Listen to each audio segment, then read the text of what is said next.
Il est impossible pour une entreprise, si elle veut rester pérenne, il est impossible pour elle de ne pas vendre. Il faut absolument faire du chiffre d'affaires, il faut vendre aux clients pour survivre, pour couvrir l'ensemble de ses charges, pour désintéresser les différentes parties prenantes de l'entreprise et en particulier les actionnaires.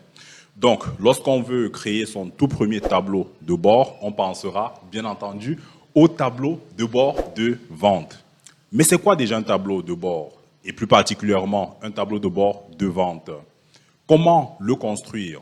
Et pouvons-nous avoir un exemple? On va voir cela dans cette vidéo. Commençons déjà par voir c'est quoi un tableau de bord de vente. Un tableau de bord, de manière générale, lorsqu'il est question de gestion, fait référence à un document qui va tenir sur une page. Ce document peut être sous un format numérique ou même papier, qui va servir ici d'outil de gestion. Ça permettra notamment aux managers de prendre des décisions qui sont éclairées. Cet outil de gestion qui tient sur une page a pour objectif de fournir et de permettre aux lecteurs d'analyser les informations pertinentes sur l'activité qui est présentée dans ce tableau de bord. Dans ce tableau de bord, vu qu'il ne tient que sur une page, il ne comprend pas trop d'informations. Il va contenir des informations clés telles que des indicateurs de performance, quelques graphiques pour visualiser la performance de l'activité et aussi des tableaux synthétiques. Lorsqu'on parle d'indicateurs de performance, on fait référence en fait à des mesures qui vont permettre d'apprécier la santé ou la performance d'une activité.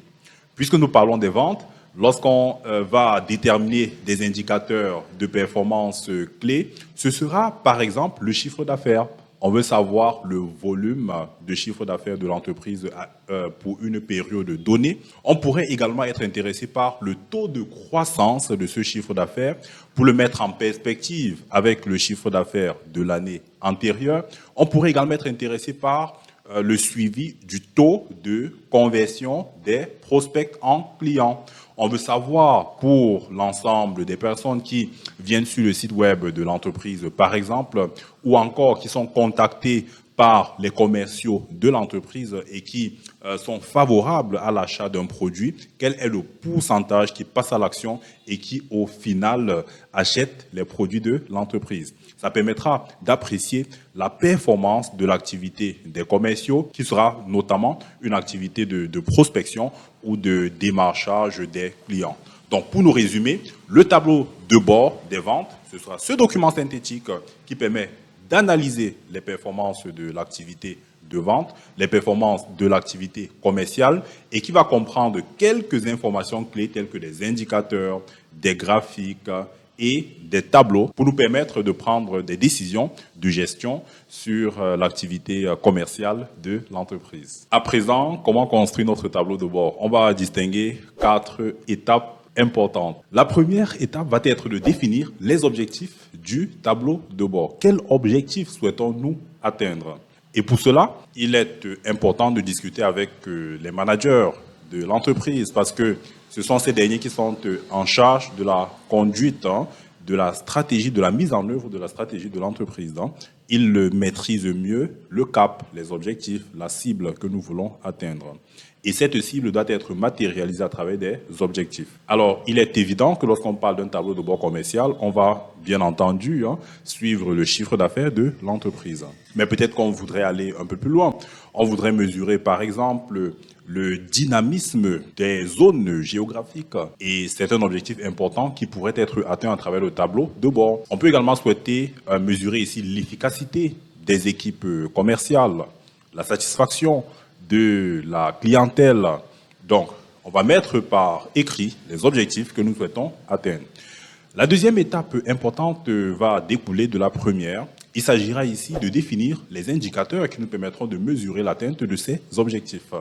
Ces indicateurs pourront être, par exemple, ici le taux de croissance du chiffre d'affaires. Si on veut vérifier dans quelle mesure le chiffre d'affaires est en train de croître, est-ce qu'on est inférieur ou supérieur à la cible? Un autre indicateur pourrait concerner le panier moyen des clients, dans la mesure où on souhaiterait faire croître ce panier moyen en fonction d'un objectif que nous avons défini, ou encore le taux de conversion des leads. Donc, on a parlé des objectifs, on a parlé des indicateurs qui doivent être définis. Et puis, troisième étape de construction de notre tableau de bord, c'est celui de la collecte des données. Parce que c'est bien beau de fixer des objectifs, mais si on n'a pas des données qui nous permettront de mesurer l'atteinte des objectifs, eh bien, cela ne pourra pas nous aider à aller bien plus loin que cela.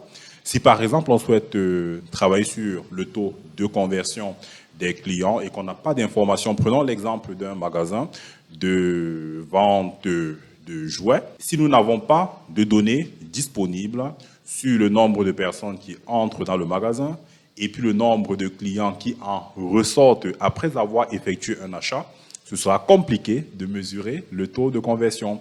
On peut prendre un autre exemple. Supposons que nous faisons de la publicité par affichage sur des panneaux publicitaires.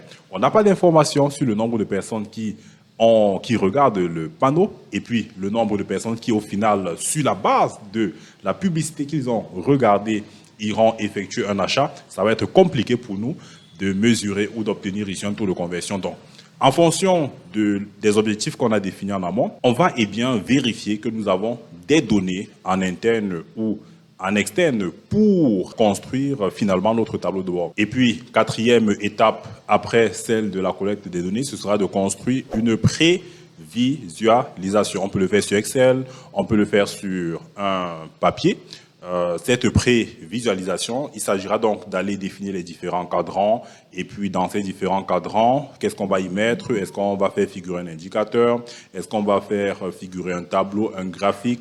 Donc, on va faire d'abord le plan en quelque sorte de notre tableau de bord avant de passer à la construction proprement dite.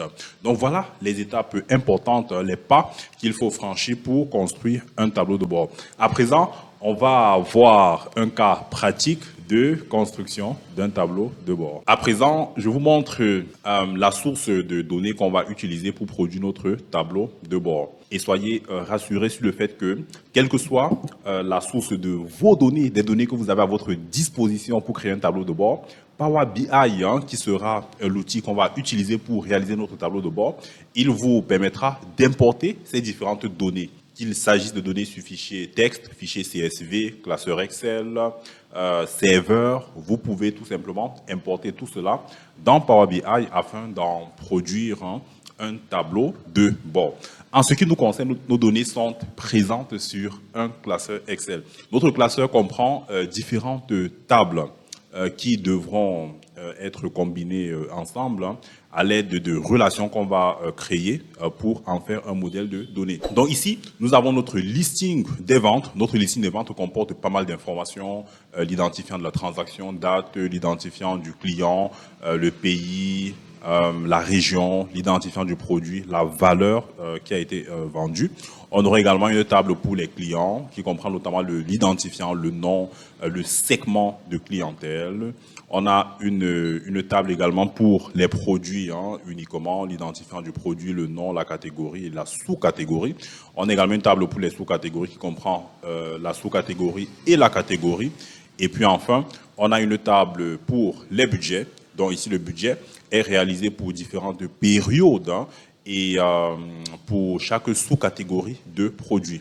Ici, par exemple, nous avons 1er janvier 2020, ça correspond à la période de janvier 2020 et ainsi de suite. Donc, chaque fois que vous devez construire un tableau de bord, ne vous lancez pas tête baissée dans le projet. La première chose que vous devez absolument faire, c'est de réaliser le plan ou le modèle de votre tableau de bord. Vous pouvez faire ce modèle sur papier, vous pouvez également le faire directement sur Excel comme je l'ai fait ici.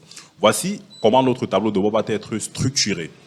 Je l'ai dessiné ici avec les outils que vous retrouverez dans l'onglet Insertion. Ensuite, ce sont des outils d'illustration, notamment dans la partie forme. Donc, ce sont des outils très simples qui permettent ici de dessiner à quoi ressemblera votre tableau de bord. Donc, dans le coin supérieur gauche, on aura notre CA en cumul. On aura ici un segment pour les différentes catégories de produits, un segment pour les pour filtrer les mois et pour filtrer les années.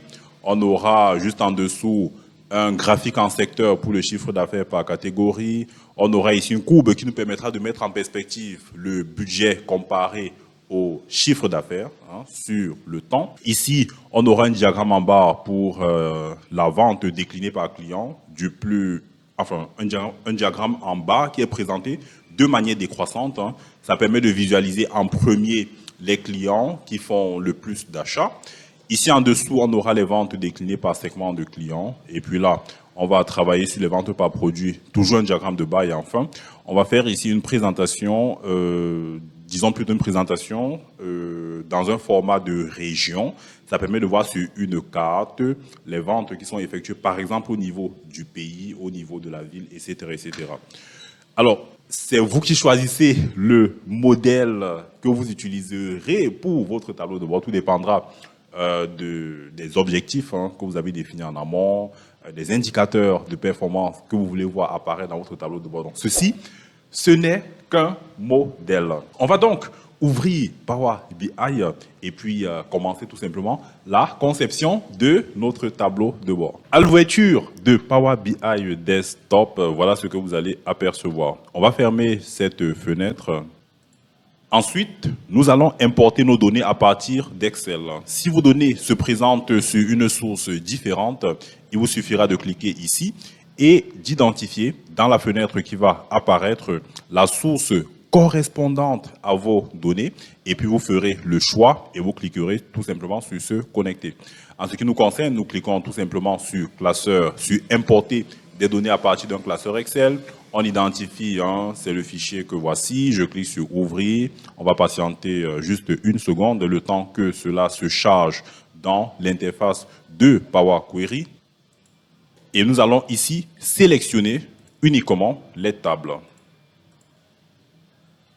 Une fois la sélection faite, vous disposez de deux options. Soit vous chargez directement les tables dans Power BI, soit vous cliquez sur l'onglet « Transformer les données » afin d'aller vérifier que vos données sont correctes et s'il y a des transformations supplémentaires à faire, vous les ferez dans Power Query et puis enfin, vous chargerez le résultat dans Power BI. En ce qui nous concerne, les vérifications ont déjà été faites, les données se présentent correctement. Je vais donc cliquer directement sur l'onglet Charger. Nous pouvons vérifier que tout a été chargé en regardant ici sur la droite dans le panneau données. On peut également venir ici sur l'affichage en vue table et nous pouvons justement voir les différentes tables qui ont été chargées. Donc là, on a les budgets.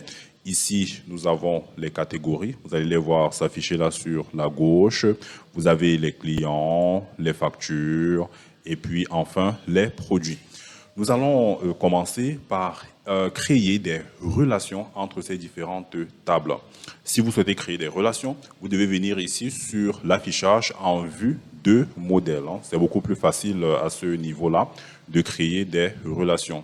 On peut apercevoir effectivement que Power BI, par défaut, sur la base des noms de champs, a déjà créé des relations. Ici, nous avons la table catégorie qui est déjà liée à la table produit. Si vous cliquez sur le trait de relation, vous verrez qu'effectivement, la connexion s'est faite sur la base du champ sous-catégorie. C'est également le cas ici pour la partie facture. La connexion s'est faite sur la base de l'identifiant du produit. Idem ici pour les clients. Donc, pour que ce soit... Alors, vous verrez qu'il y a une table qui se trouve un peu seule, déconnectée là. C'est la table des budgets. Nous allons donc pour cette table créer une relation parce que les budgets ici sont faits par sous-catégorie.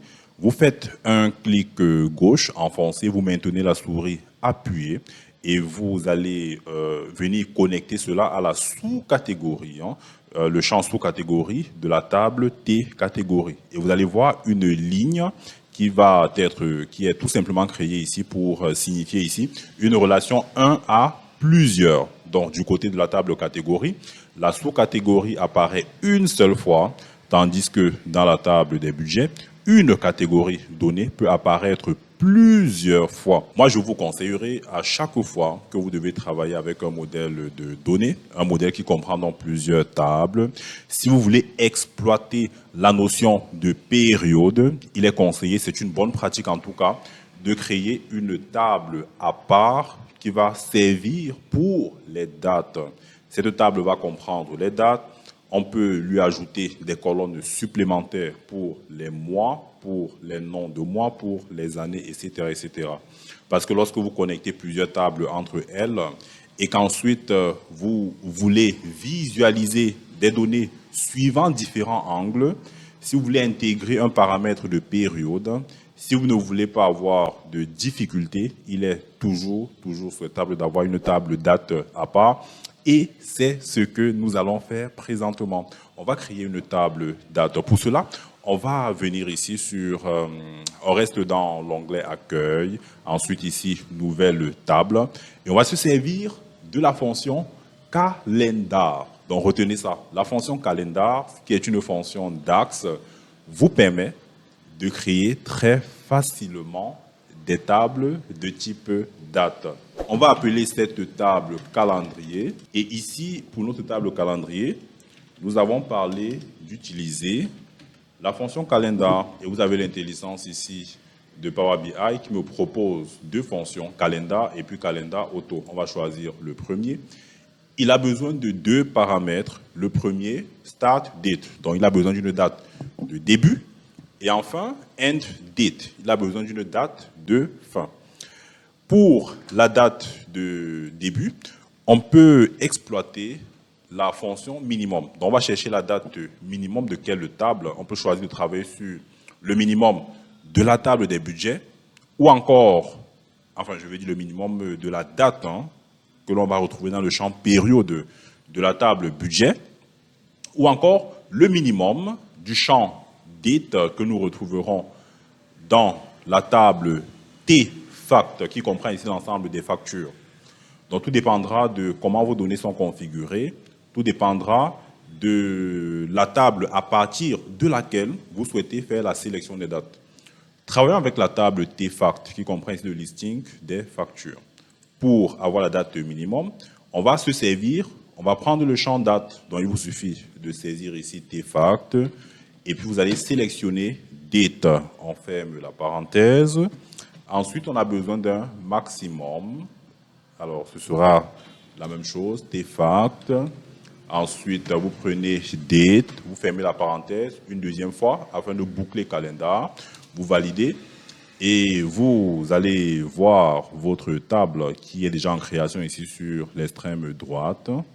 Le nom, c'est calendrier et il a une colonne qui s'appelle ici date. Allons dans l'affichage en mode table pour voir comment les dates se présentent. Ici, vous voyez la première date, c'est le 3 janvier. Si je sélectionne les budgets, quelle est la toute première date qu'on a là-bas?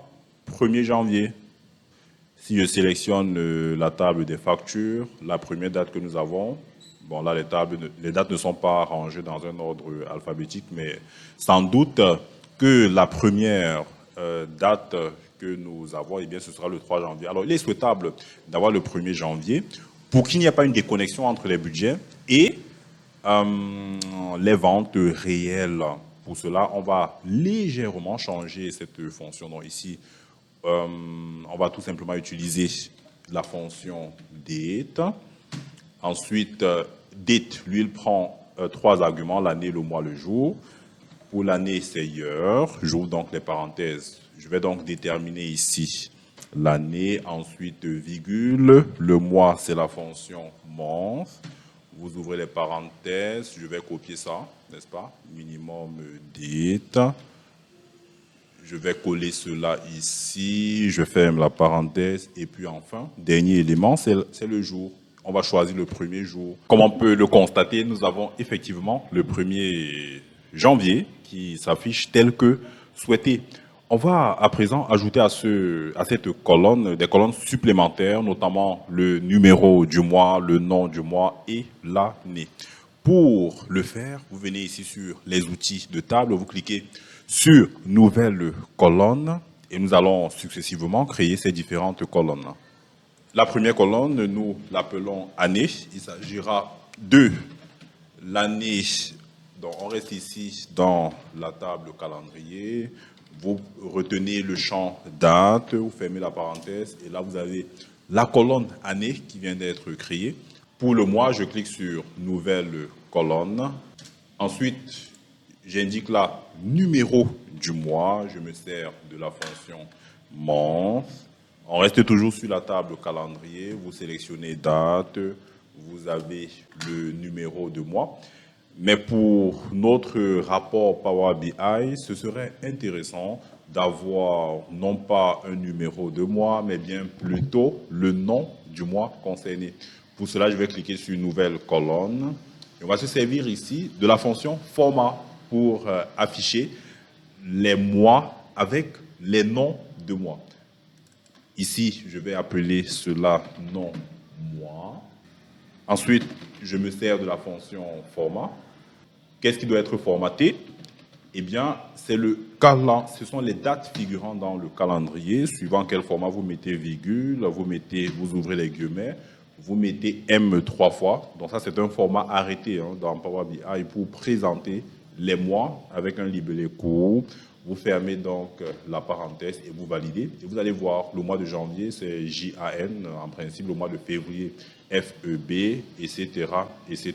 Maintenant que notre calendrier est déjà fait, nous ne voulons surtout pas oublier d'enregistrer notre travail, au risque de le perdre. Je vais donc cliquer ici sur les touches CTRL S pour enregistrer notre travail. C'est le bon dossier ici, dans mon ordinateur tableau de bord de vente. On va appeler notre fichier TDB commercial. Ensuite, je clique ici sur le bouton enregistrer. Nous avons créé notre table calendrier. Il reste à présent que nous établissions des relations avec les tables déjà existantes. Nous irons dans la vue de modèle et on va réaliser cela ensemble. Donc, je clique déjà sur le champ date. Je fais un clic gauche enfoncé, je maintiens donc cela appuyé et je vais me connecter ici sur la table Tfact qui a des dates. Je ramène cela sur le champ date. Je vais faire pareil avec les budgets. Je vais venir sélectionner ici le champ date et je le ramène ici sur les périodes. Et nous avons ici notre budget qui est connecté à la table calendrier, mais qui est également connecté à la table catégorie. À présent, nous pouvons construire notre tableau de bord en allant dans l'onglet affichage du rapport. Et on va tout simplement suivre le modèle que nous avons présenté un peu plus haut, où nous avons les différents compartiments de notre tableau de bord. L'avantage d'avoir élaboré un plan, c'est qu'on ne réfléchit plus sur quel type de visuel il faudra utiliser pour tel type d'indicateur. On n'a plus cette réflexion à faire, tout est déjà conçu. Dans notre plan, on va tout simplement implémenter ce plan. Vu que la partie la plus complexe sera le CA en cumul, parce que je voudrais utiliser ici une Mastercard avec un affichage qui va intégrer des variations en valeur absolue et en pourcentage, moi je vous propose de commencer par les autres visuels et on va terminer par notre CA en cumul. Commençons par les filtres pour les catégories de produits. Nous allons donc sur Power BI. Pour cela, on crée dans un premier temps, on clique, je veux dire, sur le visuel adapté pour cela. Pour nos filtres, on va utiliser ce qu'on appelle ici des segments. Je clique donc sur segment et vous avez notre segment qui est présenté là. Nous avons parlé ici d'un segment pour les catégories de produits. Donc vous venez ici sur les différentes catégories, vous choisissez, vous cliquez juste sur catégorie et vous allez voir notre segment être alimenté de ces différentes catégories. Nos catégories se présentent ici en liste, mais nous ne sommes pas obligés de garder cette présentation. Ce n'est pas une présentation fataliste. Vous pouvez tout à fait changer ça. En venant ici sur l'onglet mettre en forme le visuel, paramètres de segment, vous avez 3 possibilités, liste verticale, vignette ou liste déroulante. Moi, j'aime les vignettes, donc je retiens ici les vignettes. Libre à vous de choisir un format différent. Vous pouvez également désactiver l'affichage de la légende. Par conséquent, vous venez ici désélectionner l'entête de segment. Donc voilà pour notre premier filtre. Le deuxième filtre, si je reviens sur le modèle sur Excel, ce sera le filtre pour les mois et pour les années. On va faire pareil. Il s'agira pour nous d'utiliser toujours les segments. Donc, j'ai rapidement ajouté un segment pour les années et puis un autre pour les mois. Si vous le voulez, on peut également utiliser comme type de segment pour les mois les vignettes. Je vais donc ajuster ici Comme vous pouvez le constater, il m'aligne les mois dans un ordre alphabétique, mais c'est plus pour une meilleure expérience utilisateur. Je souhaiterais afficher les mois dans leur ordre chronologique, janvier, février, avril, etc. Comment réussir à le faire? Vous venez ici sur la vue de données, vous restez sur le modèle, enfin la table calendrier. Vous venez ici sur la colonne non-mois que vous avez sélectionnée. Ensuite, vous allez dans les outils de colonne et vous allez faire le tri en fonction des numéros de mois. Donc, il va ordonner ce tableau en fonction, non pas de l'ordre alphabétique des non-mois, mais bien plutôt de l'ordre des numéros de mois. Vous comprenez à présent pourquoi il était absolument important pour nous d'ajouter cette colonne numéro de mois. Donc, je reviens ici sur l'affichage de mon rapport et vous voyez que le changement est bel et bien observé ici. Nos mois sont rangés dans un ordre chronologique. Alors, qu'est-ce qu'il faut faire présentement? Regardons notre modèle de présentation du tableau de bord. À présent que nous avons créé nos différents filtres, nous allons ajouter ce graphique en secteur qui nous présentera les ventes par catégorie de produits. Le graphique en secteur, vous l'avez ici, il suffit de cliquer dessus et puis on va l'alimenter en créant une mesure, n'est-ce pas, qui va consister ici à déterminer le total du chiffre d'affaires qui va ensuite être décliné par catégorie. Pour créer une mesure, moi, je voudrais avoir toutes mes mesures dans un groupe de mesures que je vais appeler calcul. Ce groupe de mesures, pour créer cela, je vais tout simplement venir cliquer ici sur Entrée, des données, et on va lui donner un nom. Il va s'appeler calcul. Au lieu de table ici, je vais dire calcul au pluriel, je clique sur charger et il nous donnera ici sur l'extrême droite sous l'onglet données un espace qui nous permettra de créer nos différentes mesures. Très bien. Vous allez tout simplement cliquer là, faire un clic droit, nouvelle mesure. Notre première mesure, ce sera le total du chiffre d'affaires. Je ne laisse pas le nom par défaut. Je le modifie, je vais l'appeler total CA et nous allons utiliser une fonction simple, la fonction somme. Nous allons sommer la colonne sales qui comprend ici nos ventes en valeur. Je ferme la parenthèse et nous avons ici notre première mesure. Cette mesure, on va l'ajouter à notre graphique en secteur. Et puis, nous allons y ajouter un filtre pour définir ici la catégorie. Il me suffit de cliquer là pour que mon graphique en secteur soit alimenté. Mais vous voyez là que c'est un rond parfait, n'est-ce pas, qui a une couleur uniforme et qui ne sert pas à grand-chose, si ce n'est de nous dire que le chiffre d'affaires est de 2,26 millions. Néanmoins, on peut déjà tester le fonctionnement des filtres. Si je clique ici sur 2023, vous allez voir que le montant il va changer, il passe à 702,05 $. Ça veut dire que les filtres ils fonctionnent plutôt bien. Cependant, mon graphique en secteur il n'est pas terminé. Je vais lui ajouter ici la notion de catégorie. Donc, je viens dans la partie T catégorie, je clique sur catégorie. Et vous avez ici notre graphique en secteur qui est plutôt pas mal et qui nous décline le chiffre d'affaires global en différentes catégories. Et puis, on a également des étiquettes de données qui permettent d'avoir non seulement la proportion, mais également la partie du chiffre d'affaires là en valeur absolue. Vous pouvez noter que le titre, on peut le changer. Vous viendrez ici sur la mise en forme. Et puis, vous allez prendre la partie générale. Vous cliquez là pour déplier les titres.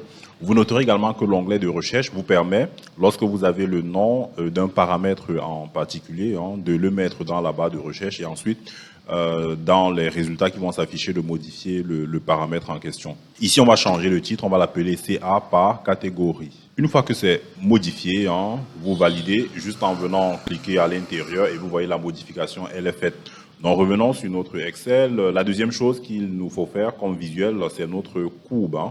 La courbe d'une part du budget et puis d'autre part du chiffre d'affaires réel. Je reviens donc sur mon interface Power BI. Pour notre visuel, on va sélectionner ici graphique en courbe. Et pour notre graphique en courbe, je vais donner ici en axe des abscisses, on aura la période. Que souhaitez-vous voir affiché en période? Vous pouvez mettre les années, vous pouvez mettre les mois, tout dépendra de vous. Je vais sélectionner ici l'année. Alors l'année ici, il nous met ici en axe Y, hein, c'est pas juste. Vous déplacez cela vers l'axe X, très bien. Pour l'instant, on ne voit pas grand-chose. On va y ajouter notre premier visuel, c'est le total du CA. Donc ici, on va voir ici la courbe du chiffre d'affaires sur les différentes années. On voit ici une tendance haussière depuis entre 2021 et 2023.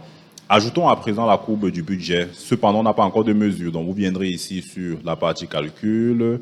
On va faire un clic droit, nouvelle mesure, et on va créer une mesure correspondant au budget exactement comme on l'a fait pour le chiffre d'affaires. On va l'appeler total budget. Vous utilisez également la fonction somme sur les budgets. On choisit la colonne sales, vous fermez les parenthèses et vous validez.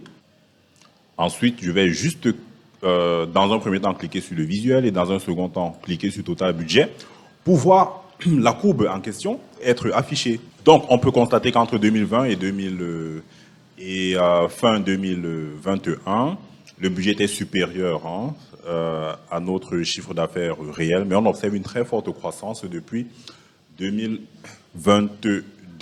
Donc, nous avons créé notre courbe du budget comparée aux ventes réelles. À présent, on va lui ajouter un diagramme en barre pour afficher les ventes qui sont faites par client. Pour cela, nous allons sélectionner le diagramme en barre que voici. Ensuite, nous le positionnons au bon endroit. Nous souhaitons qu'il soit ici. Donc ici, on a parlé de vente par client. Vous prenez le total du chiffre d'affaires. Et pour les filtres, vous allez venir sélectionner ici client. On va récupérer le nom du client. Et vous avez votre diagramme en barre qui est plutôt très bien fait. Et puis ce qui est intéressant ici avec Power BI, c'est que pour le diagramme en barre, il vous donne par défaut un tri décroissant. Ainsi, au-dessus de votre diagramme, vous avez les plus gros clients et c'est beaucoup plus facile de visu, vous avez les plus gros clients. Et si on fait un filtre, par exemple, ici, sur la catégorie de produits, sur l'année, vous voyez, c'est assez dynamique et vous pouvez rapidement voir vos plus gros clients. Alors, retournons sur notre modèle pour voir ce qu'il convient de faire à présent. On va ici afficher les ventes par segment de clients pour voir les segments les plus productifs, ou plutôt pour voir le poids de chaque canal dans le chiffre d'affaires de l'entreprise. Je reviens donc sur ma feuille Power BI là. Comme visuel, je vais sélectionner le tree map. Vous cliquez là. Le voici, notre visuel. Pour cela, on a besoin de deux éléments. La mesure, le total du chiffre d'affaires dans un premier temps. Et dans un second temps, les segments de clients, vous venez sélectionner là. Et vous avez ici notre visuel qui est ressorti. Sauf que on n'a pas d'étiquette de données. Alors, pour ajouter les étiquettes de données, de manière à savoir exactement quel est le poids de consumer dans le total du chiffre d'affaires, vous venez ici sur la mise en forme. Vous allez activer l'étiquetage de données. Et vous avez ici à présent la valeur correspondant au poids de chaque segment dans le chiffre d'affaires global de la société. Donc, c'est plus parlant ainsi, même si de vision, c'est que consumer rapporte le plus de chiffre d'affaires à l'entreprise, au moins, on sait en termes de valeur à quoi cela correspond véritablement. Comme le montre notre modèle Excel, on va également ajouter un diagramme en barre pour les ventes par produit. Et enfin, un graphique pour les ventes sur le plan géographique de manière à le visualiser sur une carte. Pour cela, nous revenons ici sur l'interface de Power BI. Donc là, nous avons déjà notre graphique pour les ventes par produit. On peut rapidement modifier d'ailleurs l'intitulé. Donc je viens ici sur titre. Ensuite ici, on va changer. On va dire CA par produit, tout simplement. Pour notre visuel de carte géographique, vous prenez carte et ensuite on va l'alimenter avec le chiffre d'affaires, n'est-ce pas? D'une part, Et d'autre part, les états, n'est-ce pas? Les états, vous les retrouvez dans la table T-Fact. Vous avez ici State. Avant de l'ajouter, je vous propose d'en faire déjà une zone géographique. En venant ici sur l'affichage en modèle de table, on va sélectionner ici T-Fact, la colonne State. Nous voulons ici faire une reconnaissance de données. Ici, il est dans aucune catégorie. On va préciser ici qu'il s'agit de département ou région. Ensuite, nous revenons ici sur l'affichage du tableau de bord et on va alimenter cela du champ State. Et vous allez voir la présentation très bien. Mais pour une meilleure visualisation, moi je vous propose tout simplement d'enlever ça ici, CTRL X. Ensuite, nous allons créer ici une page additionnelle que nous pouvons nommer région et on va faire du CTRL V pour coller notre visuel et on peut l'agrandir suffisamment pour qu'il puisse être visualisé, n'est-ce pas, par le lecteur. Et si vous pointez sur une région en particulier, par exemple ici Californie, vous avez le total du chiffre d'affaires et la taille du cercle est un indicateur pour savoir quelles sont les régions qui apportent à l'entreprise le plus de chiffre d'affaires. Donc, revenons sur la première page. Il nous reste un tout dernier visuel qui correspond à ce que nous avons ici sur l'Excel, le CA cumul. Donc, comme je l'ai indiqué un peu plus haut, nous voulons y ajouter la variation du chiffre d'affaires par rapport au budget et par rapport à ce que nous avions l'année antérieure. Nous allons utiliser une carte. Prenez l'option carte nouvelle, vu que notre carte aura plusieurs étiquettes de données. On va dans un premier temps ajouter le chiffre d'affaires que vous avez déjà ici dans le groupe de mesures calcul, dont vous ajoutez le total du chiffre d'affaires. Et en réalité, ce que nous souhaitons réaliser, c'est d'ajouter à ce chiffre d'affaires deux éléments. Donc, pour vous montrer exactement de quoi il est question, je viens ici sur insérer, je vais vous insérer ici une petite zone de texte. Je mets la zone de texte juste ici en dessous pour vous montrer à quoi ça devra ressembler notre carte. Voilà à peu près ce que nous voulons avoir, c'est-à-dire qu'en dessous du chiffre d'affaires global, une variation par rapport au budget, une variation par rapport au réel de l'année N-1 avec une couleur, la couleur verte si la variation elle est favorable et une couleur rouge si la variation est défavorable. Pour faire ça naturellement, on va devoir créer des mesures. On va créer une première mesure pour déterminer le chiffre d'affaires de l'année antérieure par rapport à l'année qui est sélectionnée, n'est-ce pas? Une deuxième mesure qui sera la différence entre le chiffre d'affaires de l'année N et le chiffre d'affaires de l'année N-1. Une troisième mesure qui sera la différence entre le chiffre d'affaires de l'année N et le budget. Et puis deux mesures supplémentaires pour avoir le format que je vous montre présentement. Commençons par le plus simple, la mesure du chiffre d'affaires de l'année antérieure. Vous venez sur le groupe calcul, vous faites un clic droit, nouvelle mesure. On va appeler cette mesure CAN-1. Ça correspond ici à quoi? On va utiliser la fonction DAX Calculate qui vous permet de faire un calcul en fonction d'un ou plusieurs filtres. Ici, nous avons un seul filtre que voici. Le filtre, c'est l'année antérieure, déterminé à partir du champ date de la table calendrier. Et puis l'expression, c'est une mesure déjà calculée, le total du chiffre d'affaires. Donc ici, nous allons valider ça, le CAN-1. À présent, on va faire le calcul de la variation entre le chiffre d'affaires de l'année N et puis le chiffre d'affaires de l'année N-1. Nous venons toujours sur mesure, nouvelle mesure. Donc cette mesure, on va l'appeler variation CA comparée à CA N-1. Il s'agira de prendre le total du chiffre d'affaires, déduction faite du CA de l'année antérieure, que voici. Ensuite, vous validez. Et là, nous avons notre mesure qui va venir s'ajouter. Ensuite, on va déterminer ici la différence entre le chiffre d'affaires en cours et le budget. Donc, ce sera total du chiffre d'affaires moins total du budget. Ensuite, nous validons. Alors, pour être sûr que nos mesures sont bien calculées, on peut déjà les positionner ici sur le canevas pour s'assurer que tout est OK. Donc, quand je positionne là par défaut, il me donne un visuel. C'est pas celui-là qui me permettra de voir que c'est bien déterminé. Vous voyez, il affiche très bien la variation par rapport ici au budget. Donc, pour cette mesure-là, c'est OK. On peut faire pareil pour la deuxième mesure. Donc, si je prends ça, je mets ici sur le canevas. Alors, je vais réessayer, ça n'a pas marché. Voilà, très bien. Vous voyez que mes deux mesures sont bel et bien calculées. Maintenant, nous voulons que ce soit suivant le format que je vous ai montré là. Par conséquent, nous avons l'obligation ici d'ajouter deux mesures additionnelles pour permettre cet affichage-ci. Alors, pour cela, vous allez venir ici, toujours sur l'onglet Calcul, Nouvelle mesure. Ici, c'est pour l'affichage de la variation entre le CA et puis le budget. Pour que ma formule soit lisible, je vais définir ici deux variables. La première variable, je vais l'appeler variation valeur, n'est-ce pas?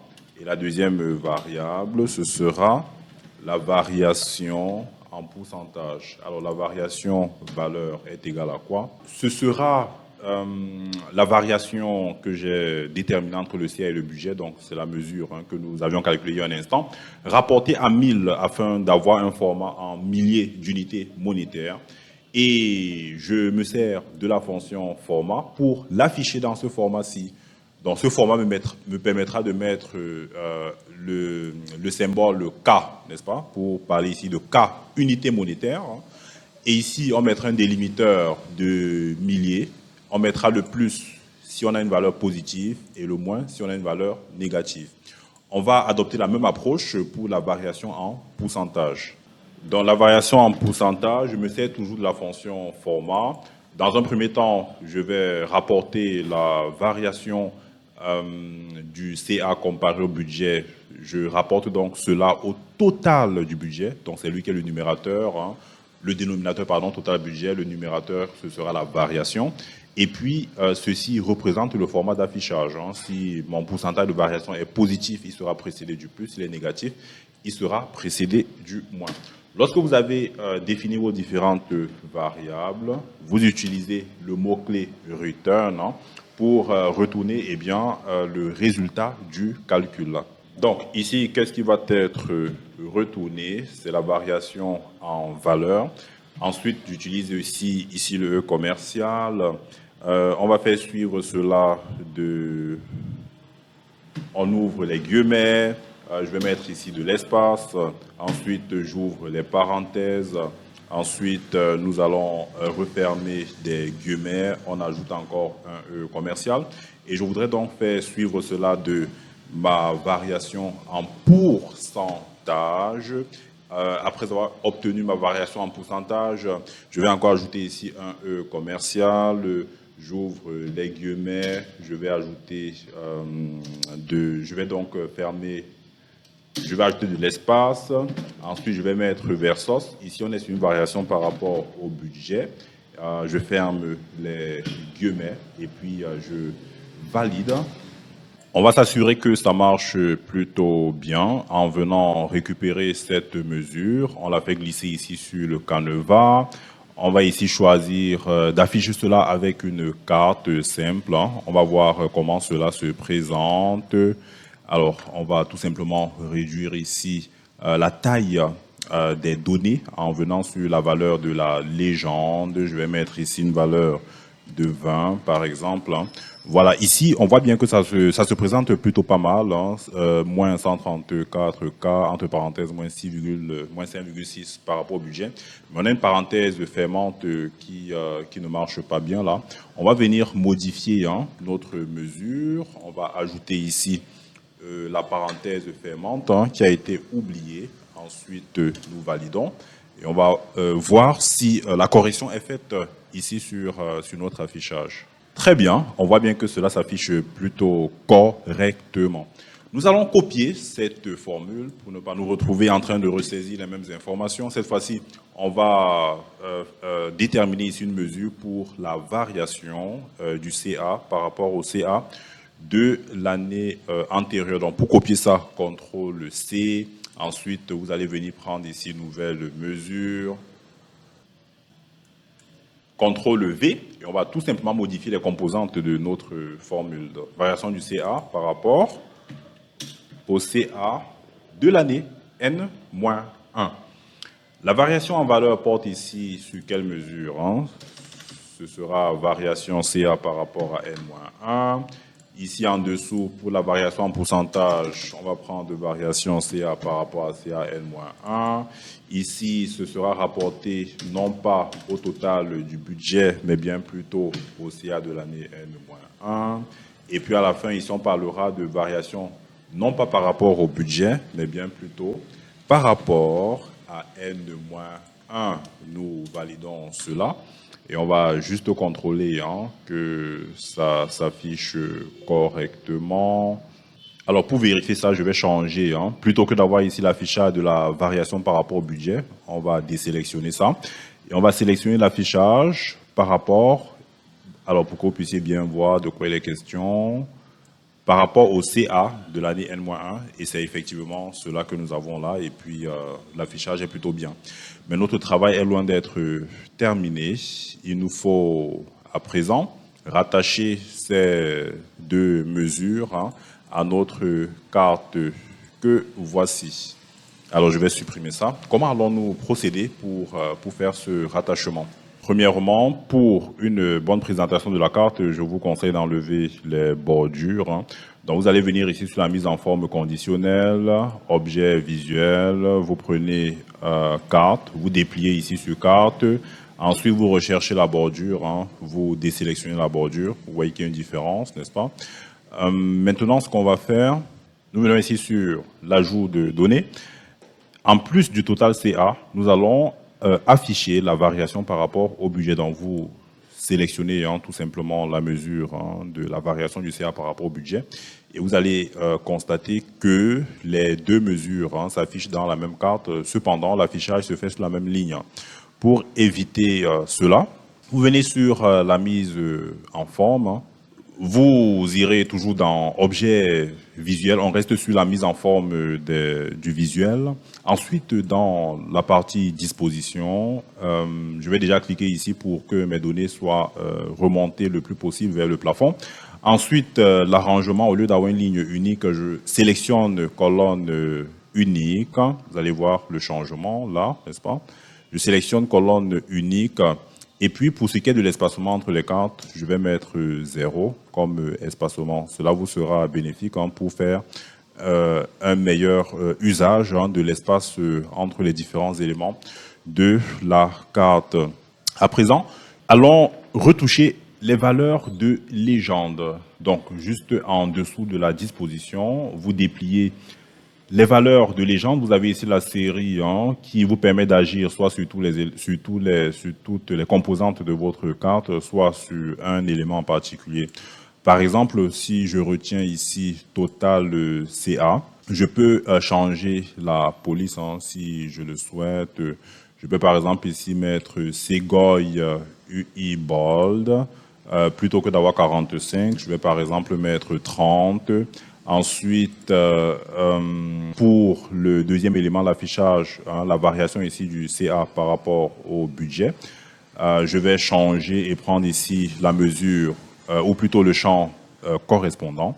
Et pour les valeurs, je vais choisir ici d'afficher, par exemple ici, unité 20. Pour enlever l'étiquette, ça veut dire ici enlever l'affichage total CA, enlever affichage variation CA par rapport au budget. Je vais le faire pour chacune des séries. Je viens ici sélectionner total CA. Je désactive ici étiquette. Je fais pareil pour la deuxième série. Je viens désactiver étiquette. Et puis voilà l'affichage dont nous avons besoin. C'est beaucoup plus light comme ceci. À présent, nous allons ajouter la dernière mesure à notre carte. Pour cela, nous allons tout simplement cliquer sur la mesure correspondant ici à la variation du chiffre d'affaires par rapport au chiffre d'affaires de l'année antérieure. Ensuite, vous venez ici sur la mise en forme et nous allons appliquer la même mise en forme telle que ça a été fait avec la mesure correspondant ici à la variation par rapport au budget. Vous allez noter à présent que nous avons un problème de gestion de l'espacement entre les éléments de notre carte. Nous voulons réduire autant que faire se peut l'espacement entre ces différents éléments, l'espacement entre le CA total et la première mesure, et puis entre la première et la deuxième mesure. Comment allons-nous effectuer ça? Commençons par les cartes. Donc, vous êtes toujours sur la mise en forme de l'élément. Ensuite, vous allez descendre pour choisir l'option carte. Et là, dans les cartes, vous allez aller dans la partie remplissage. On est par défaut ici sur un remplissage normal. Vous prenez personnaliser. Et nous allons ici, dans le remplissage, ramener la partie supérieure à 0, la partie inférieure à 0. Nous pouvons donner un titre à notre visuel. Pour cela, vous venez sur la mise en forme. Ensuite, vous allez dans Général, le titre. On va l'appeler CA Global. Et puis, nous pouvons également exploiter la notion de sous-titre. Donc, je peux activer ici le sous-titre. Nous voudrions avoir un sous-titre du style, donc on a dit CA Global. Ensuite, en dessous, on pourrait par exemple dire de septembre, ou alors tout simplement septembre 2022 à novembre 2023. Mais seulement, il faudrait que notre sous-titre soit une variable, de telle manière que, en utilisant les filtres que nous avons ici au-dessus, notamment sur la période, que cela se reflète directement dans ce sous-titre. On va voir dans un instant comment y arriver. Avant de le faire, on peut observer ici qu'il y a toujours, malgré la gestion de l'espacement que nous venons de faire, il y a toujours un espace, un écart entre la variation par rapport au budget et puis la variation par rapport à l'année N-1. Donc du coup, il ne serait pas souhaitable d'avoir la variation par rapport à l'année N-1 en données supplémentaires. On va plutôt gérer cela sous la forme de l'étiquette de données. Donc, je vais venir ici désactiver cette mesure. Je vais enlever ça. Et nous viendrons ici sur la mise en forme. Étiquette de référence. On choisit comme élément le total du CA. On va lui adjoindre une étiquette de référence, ajouter des données. Nous venons ici sur le groupe calcul. On sélectionne la variation par rapport à N-1. Et vous voyez bien que cela vient d'être ajouté. Donc, si j'étends ici vers le bas, vous voyez, on a nos deux mesures. On va déjà lui enlever l'étiquette qui ne nous permet pas de bien visualiser ici le contenu de cette mesure. Donc, ici, sous étiquette de référence, je lui enlève déjà le titre qui ne devra pas s'afficher. Et ensuite, je vais faire une mise en forme identique à celle que nous avons ici pour la variation par rapport au budget. Ensuite, pour éliminer ces diviseurs qui ne nous donnent pas une visualisation agréable, nous allons venir ici au-dessus, étiquette de référence, vous sélectionnez toutes les séries. Ensuite, je vais descendre ici, désactiver le diviseur. Et là, c'est plutôt intéressant. Donc, à présent, vous verrez que on a effectivement un espace qui est réduit entre mon deuxième élément et mon troisième. C'est beaucoup plus agréable de les avoir ainsi. Maintenant, il faudrait qu'on fasse de la mise en forme conditionnelle pour ces deux éléments. Il faudrait une couleur particulière pour indiquer que nous avons un chiffre d'affaires qui se présente de façon favorable ou en contrario, le chiffre de la situation est en train de se dégrader. Donc, pour faire ça, vous allez revenir ici sur la mise en forme conditionnelle. On va commencer déjà avec le premier élément de légende, la première valeur de légende sur laquelle on veut appliquer cette mise en forme. Cette valeur de légende, c'est la variation du CA par rapport au budget. Donc, nous irons dans la partie valeur. Ensuite, pour la couleur, vous allez ne pas laisser ici une couleur automatique. Vous allez plutôt cliquer ici sur la mise en forme, sur le FX là, qui nous permet ici de définir une mise en forme conditionnelle. Donc, quand vous cliquez là, vous avez cette fenêtre qui va s'ouvrir. Vous choisissez ici règles. Donc, ne soyez pas sur dégradé, sur valeur de champ. Vous choisissez règles. Et sur quel champ on doit se baser pour fixer cette règle? On veut fixer la règle sur la base du... Alors, pourquoi est-ce que je prends la mesure variation du CA par rapport au budget? Parce que là, c'est une valeur absolue. Et par conséquent, on pourra faire des comparaisons sur cette base, sur la base de la valeur absolue. Si vous gardez affichage, variation CA par rapport au budget, cette comparaison ne pourra pas se faire parce qu'en réalité, il s'agit d'un texte que vous avez formaté au départ. Donc, nous allons choisir ici variation CA par rapport au budget et on va dire si la valeur est supérieure au minimum de l'ensemble des données, mais inférieure à 0, alors nous voulons afficher ici une couleur rouge. Dans le cas contraire, on va ajouter une nouvelle règle. Si la valeur est supérieure à 0, mais inférieure au maximum, alors on mettra une couleur verte. C'est comme cela que les contrôleurs de gestion préfèrent mettre une mise en forme pour tout ce qui est favorable. On choisit cette couleur verte. Pourquoi est-ce que je fais un contrôle C ici? Je fais un contrôle C parce que j'en aurai besoin pour mon deuxième affichage. Donc, je clique sur OK et vous allez voir le changement. Vous voyez ce changement, on met une couleur rouge là. En fait, il met la couleur rouge. Pourquoi? Parce qu'effectivement, on a un chiffre d'affaires qui est décroissant par rapport au budget. On va faire pareil pour l'étiquette que nous avons définie pour le total du CA. Donc, c'était une étiquette de référence. On va appliquer exactement les mêmes règles. Vous venez ici sur valeur. Ensuite, pour la couleur de police, vous cliquez sur le FX. Il vous ouvre la fenêtre et vous faites exactement comme on l'a fait un peu plus haut. Très bien, vous pouvez tester que ça marche. Si vous cliquez sur 2023, vous voyez le changement que vous allez observer. Si vous revenez sur 2022, vous allez voir les chiffres vont changer, de même que les couleurs. Bon, la couleur n'a pas changé parce qu'on reste sur une tendance haussière. Si vous allez sur 2021, vous voyez qu'effectivement, il y a un changement, donc tout marche plutôt bien. Maintenant, nous allons terminer en rendant la période qui se trouve ici en dessous de CA global, en faisant de cela une variable. Pour cela, on va calculer une dernière mesure que nous appellerons date. Donc, nous appelons la mesure date. On va se servir de deux variables. La première variable, on va l'appeler date début. On va utiliser pour cela la fonction firstDate sur le champ date de la table calendrier avec le format mois.année. Ensuite, on aura une deuxième variable qui va s'appeler date fin. Cette fois-ci, on va utiliser la fonction lastDate qui nous permet d'avoir la date de la dernière date de la période correspondante. On reste également sur la fonction format qui nous permettra de définir le résultat sur le format mois et ensuite année. Et puis enfin, vous n'oubliez pas votre mot-clé return. Qu'est-ce qu'on va retourner? On retourne la date début, n'est-ce pas? On va utiliser ici le commercial. Je vais mettre des guillemets, je mets un tiret. Ensuite, commercial et enfin, on utilisera la date de fin. Donc, on valide ça et on va venir variabiliser notre période. Pour ce faire, nous allons toujours sur la mise en forme générale. Sous les titres, vous avez notre sous-titre qui a été défini précédemment en dur. Vous cliquez sur FX. Ensuite, vous allez sélectionner la mesure correspondante, donc valeur du champ, sur quel champ devons-nous nous baser.